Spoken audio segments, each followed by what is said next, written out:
Hi friends, today we're going to talk about the raised fishbone stitch. This right here is the raised fishbone stitch. I think it's called the fishbone because these little lines here kind of look like a fish skeleton.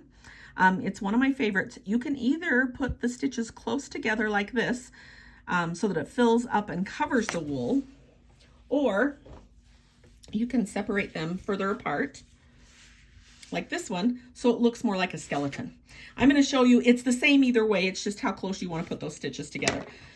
Sometimes I do them on top of wool, sometimes I do them just by themselves with more of a skeleton look. If I'm going to do it this close together, I usually do it on top of wool. I like how it pops up like that. And also, I feel like if you're going to put a wool behind it and then do it in a skeleton, it's not as fun. So I usually leave it more skeleton-y if I'm not putting a piece of wool. Okay, this is not a wrap stitch, so it's okay if we just use a regular chenille needle. And you need to know the shape of the leaf. Well, you don't have to know, but it turns out better if you have figured out the shape of the leaf before you begin. And so I'm going to draw a leaf on here. All right, that's the shape that we will make. I put a knot in the end of my thread. Now you come out at the very tip to begin. And then you go back down in a ways down. If you go really shallow, then these arms here will be really shallow and the angle on them won't be very steep. If you go way far down, then all of them will be really steep. But it doesn't matter. I usually go about a third of the way down probably. Okay, that's our first beginning one.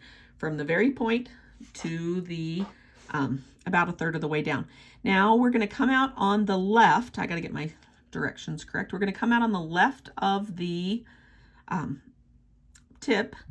If I were going to do one of those closed ones, I would make sure that I came out about as close as I could to that thread, but I'm going to do a skeleton one this time, so I want it to be a little bit out. So we come out a little bit to the left, and now all of our stitches now are going to go down in on the right side of the fabric and come out on the left.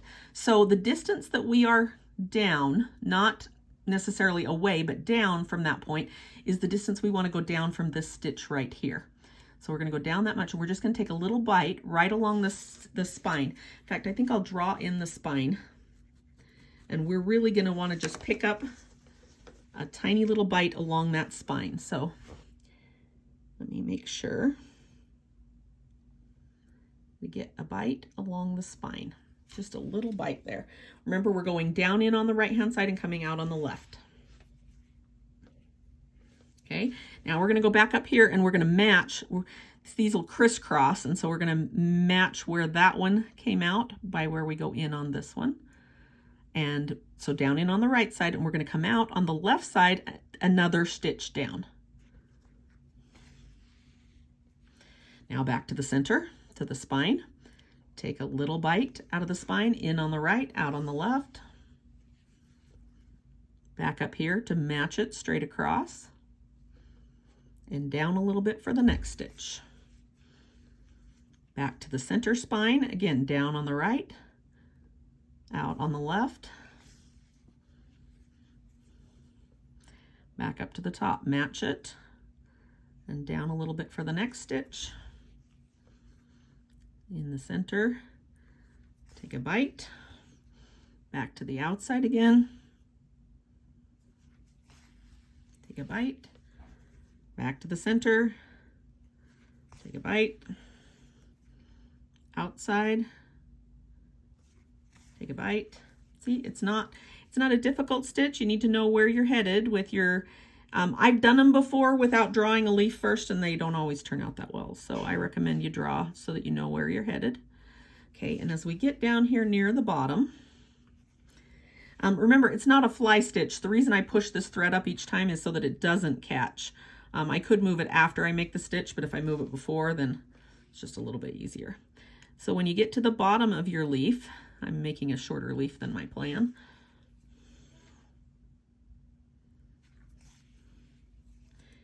You can just go back down in on the right-hand side so that you match that.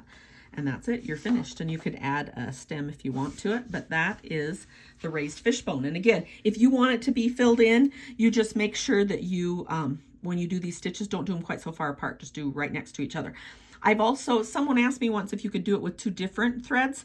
And so I did a raised fishbone stitch with this thread, and then I took a finer thread and went in between and just did the same stitch over top of it, and it works just fine. Okay, that's the raised fishbone stitch. See you next time.